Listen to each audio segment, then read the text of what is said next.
KSPI dan FSPMI ancam melakukan mogok kerja nasional.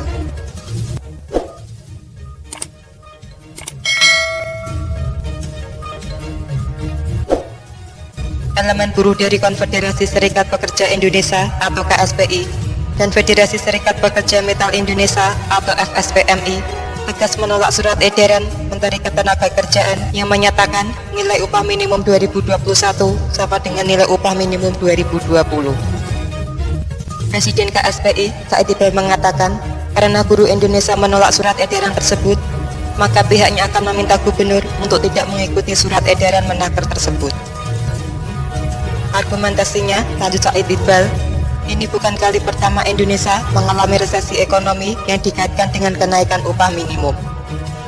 Tahun 1998 misalnya, pertumbuhan ekonomi Indonesia minus di kisaran 17,6%, sedangkan angka inflasi mendekati 78%.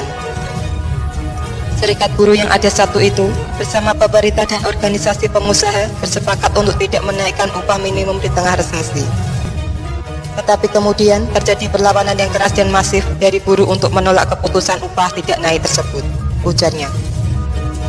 Tetapi kesepakatan itu tidak mewakili aspirasi yang berkembang di tingkat pabrik. Terjadilah aksi besar-besaran yang meluas di semua daerah.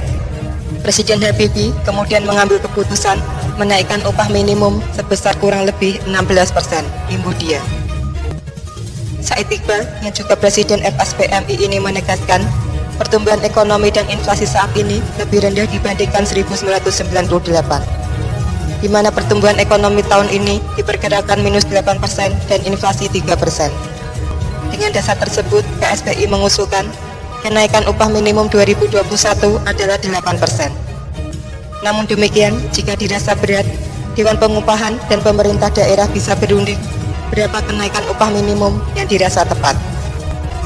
Said Iqbal mengaku pihaknya mendapat laporan dari anggota Dewan Pengupahan Nasional dari unsur serikat buruh bahwa tidak ada kesepakatan apapun dari Dewan Pengupahan Nasional yang menyatakan tidak ada kenaikan upah minimum di tahun 2021.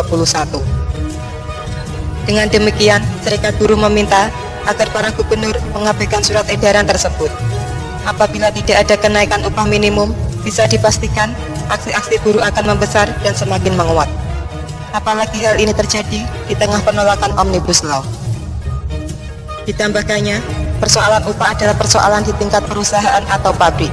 Mereka bisa mengajukan perundingan kenaikan upah yang dilakukan secara bersamaan di masing-masing perusahaan.